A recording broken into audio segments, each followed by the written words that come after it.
Imaginons un peuple qui, au fil des siècles, a été persécuté, dispersé et dépouillé de sa terre natale.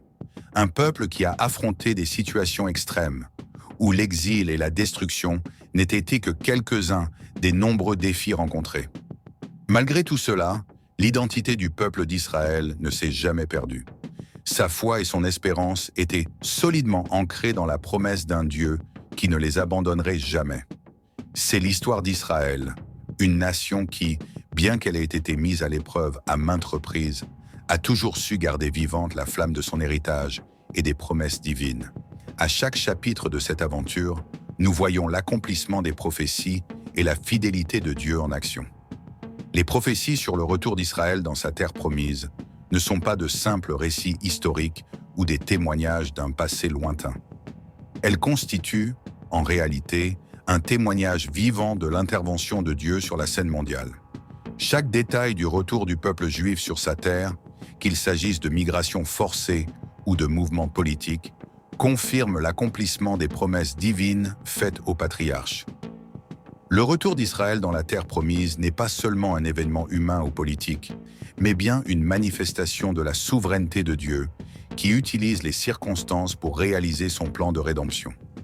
Cet événement dépasse la simple restauration d'une nation. C'est un miracle qui témoigne de l'action divine à l'époque moderne. Chaque étape de la trajectoire d'Israël, depuis sa dispersion jusqu'à la renaissance de sa nation, prouve que, malgré les défis de l'histoire, Dieu est toujours aux commandes. La restauration d'Israël après des siècles d'exil ne confirme pas seulement que Dieu a tenu ses promesses, mais elle révèle également qu'il est capable de rendre l'impossible possible, guidant l'histoire vers l'accomplissement de son plan éternel. Le commencement de tout, la promesse de Dieu à Abraham. Tout commence par une promesse faite à Abraham, un homme qui, malgré les circonstances, s'est montré fidèle à Dieu.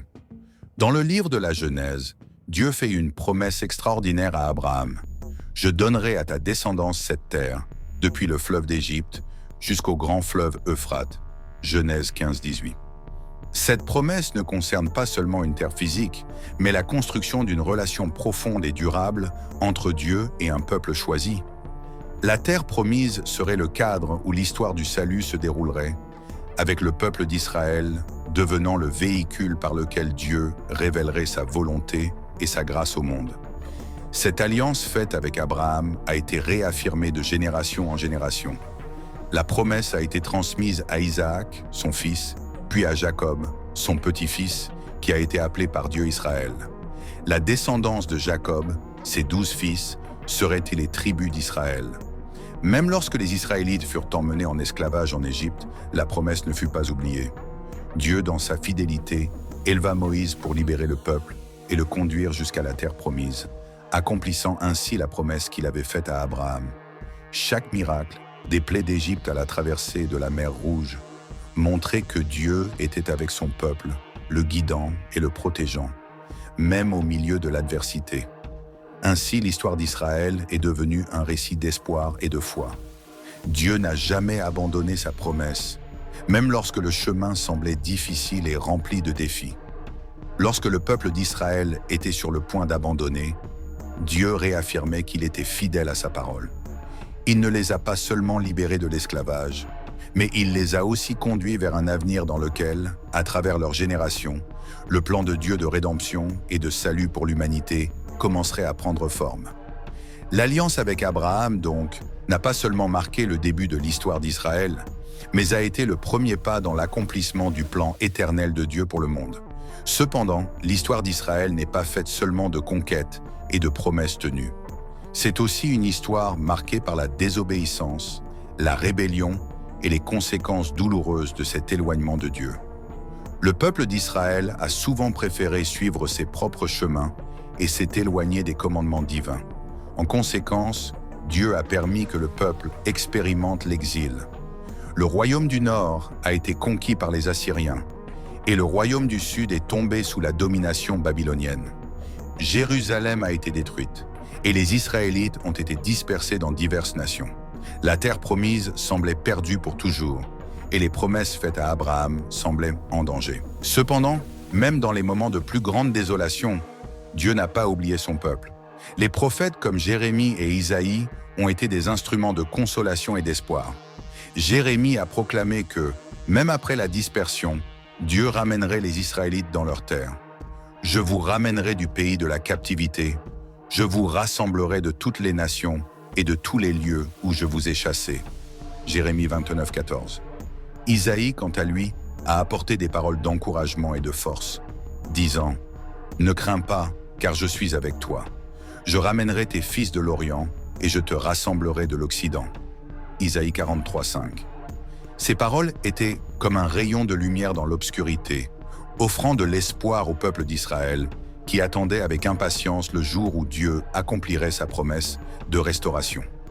Ces promesses de retour et de restauration ont été le phare qui a maintenu l'espoir vivant dans le cœur des Israélites pendant l'exil. Même avec la destruction de Jérusalem et la dispersion dans des terres étrangères, Dieu continuait d'affirmer qu'au moment voulu, il ramènerait son peuple. La captivité, bien que douloureuse, n'était pas la fin de l'histoire. Au contraire, c'était une partie essentielle du plan divin, une discipline nécessaire pour que le peuple reconnaisse sa dépendance de Dieu. Le retour, donc, ne serait pas seulement une question de rétablissement géographique, mais de renouvellement spirituel qui ramènerait le peuple dans une relation avec Dieu. Après presque 2000 ans de dispersion, le retour d'Israël dans sa terre natale s'est enfin concrétisé. En 1948, l'État d'Israël a été officiellement établi et la nation renaissante a commencé à se reconstruire sur les fondations anciennes. Cet événement n'a pas été seulement un jalon politique, mais un accomplissement impressionnant d'une prophétie qui semblait impossible à réaliser. Pendant des siècles, le peuple juif a rêvé du retour dans sa terre, et ce rêve est devenu réalité au XXe siècle. La promesse d'Ézéchiel selon laquelle Dieu rassemblerait son peuple de toutes les nations et les ramènerait dans leur propre terre a été accomplie de manière extraordinaire. Je les retirerai des nations, je les rassemblerai de tous les côtés et je les ramènerai dans leur propre terre. Ézéchiel 37, 21. Cependant, le chemin n'a pas été facile. Le retour d'Israël en terre promise n'est pas survenu sans défi. La guerre d'indépendance de 1948, les conflits avec les pays voisins et la résistance des peuples arabes dans la région n'ont été que quelques-uns des obstacles rencontrés. À chacun de ces moments, la foi du peuple d'Israël a été mise à l'épreuve, mais c'est également dans ces moments que l'on a pu voir le pouvoir de Dieu agir de manière mystérieuse et impressionnante. Israël a survécu, grandi et s'est établi, et sa survie au milieu de tant d'ennemis a été perçue comme une preuve de la protection divine. Les miracles entourant ce retour démontrent clairement que Dieu avait le contrôle de tout. La fondation d'Israël et sa survie subséquente sont des symboles vivants que les promesses de Dieu ne failliront jamais. Même face aux probabilités les plus difficiles, Dieu a accompli sa parole en ramenant les enfants d'Israël dans la terre promise. Ce retour n'est pas seulement un témoignage de la persévérance du peuple juif, mais aussi un témoignage de la fidélité de Dieu. Il a utilisé les événements de l'histoire pour accomplir sa promesse, et la naissance d'Israël dans le contexte moderne est une preuve indiscutable que Dieu tient toujours ses promesses. L'histoire d'Israël, depuis la promesse à Abraham jusqu'à la Renaissance moderne, est un reflet de la manière dont Dieu orchestre toute l'histoire humaine pour accomplir ses plans de rédemption. Israël n'est pas simplement une nation comme les autres, elle occupe une place centrale dans le plan de Dieu pour l'humanité. À travers les siècles, Dieu a choisi Israël pour être le moyen par lequel il révélerait sa volonté, enverrait ses prophètes et finalement amènerait le Sauveur, Jésus-Christ, dans le monde. Lorsque nous regardons l'histoire d'Israël, nous n'observons pas seulement une nation politique, mais un symbole de la relation entre Dieu et les hommes. À travers Israël, Dieu a montré sa fidélité, sa sainteté et sa grâce. L'histoire d'Israël est celle de la manière dont Dieu utilise un peuple imparfait pour accomplir un plan parfait. Et alors que nous regardons vers l'avenir, nous savons qu'Israël continuera à jouer un rôle crucial dans les événements finaux de l'histoire, comme les prophéties bibliques le montrent avec la venue du Messie et l'établissement de son royaume éternel. Le retour d'Israël en terre promise n'est pas seulement un événement historique lointain, c'est un appel vibrant pour nous tous. Une invitation de Dieu à regarder sa fidélité non seulement dans le passé, mais aussi dans le présent et l'avenir. Ce qui est arrivé à Israël, c'est la confirmation que, quelles que soient les adversités, Dieu tient ses promesses. De la même manière qu'il a restauré Israël après des siècles d'exil et de souffrance, il peut aussi restaurer nos vies, nos rêves et notre espoir. Le voyage d'Israël nous enseigne à faire confiance à Dieu, même lorsque les chemins semblent longs et sinueux. Il n'abandonne jamais son peuple. Cela nous amène à réfléchir sur notre propre marche avec lui. Il est le même hier, aujourd'hui et pour toujours. S'il a été fidèle au peuple d'Israël, il le sera pour nous, à chaque étape de notre voyage de foi. Chaque pas qu'Israël a fait pour revenir dans sa terre a été une preuve vivante que Dieu ne renonce jamais à ses enfants.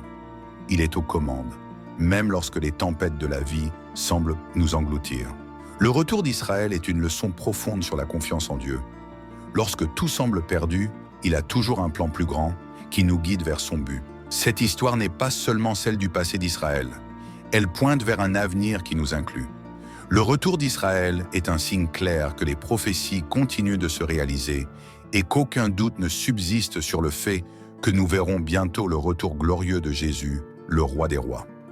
La restauration d'Israël n'est que le début de la grande œuvre que Dieu accomplit dans le monde. Et ce qui est encore plus excitant, c'est que nous sommes invités à en faire partie. Tout comme Israël a été restauré, nous le sommes aussi. La foi en Jésus nous conduit dans un voyage de transformation continue, dans lequel nous expérimentons la restauration de Dieu dans nos vies, nos familles et nos cœurs. Le retour d'Israël nous appelle à regarder l'avenir avec espoir. Peu importe ce que nous rencontrons, car nous savons que Dieu travaille en notre faveur, accomplissant ses promesses. Notre foi doit être vivante, constante et ferme, car le même Dieu qui a ramené Israël dans sa terre nous invite à marcher vers sa volonté, sachant qu'à la fin, il ramènera toutes choses à son dessein parfait. L'histoire d'Israël nous rappelle que la restauration de toutes choses est en route. Et en attendant ce jour glorieux, nous sommes appelés à vivre avec foi, espoir et confiance, fermes dans la certitude que le Dieu qui a été fidèle à Israël sera fidèle à nous, à chaque étape de notre voyage de foi vers son royaume éternel. Avez-vous aimé cette vidéo et souhaitez-vous en voir plus? Alors, n'oubliez pas de vous abonner à notre chaîne. Chaque jour, nous vous apportons les histoires les plus impactantes de la Bible et des enseignements qui peuvent changer votre vie. En vous abonnant, vous êtes sûr de ne jamais manquer le meilleur de la parole de Dieu. Et ce n'est pas tout. Cliquez sur l'une des vidéos du card à côté et approfondissez encore plus vos connaissances. Ne manquez pas l'occasion de renforcer votre foi et votre sagesse biblique. À la prochaine vidéo.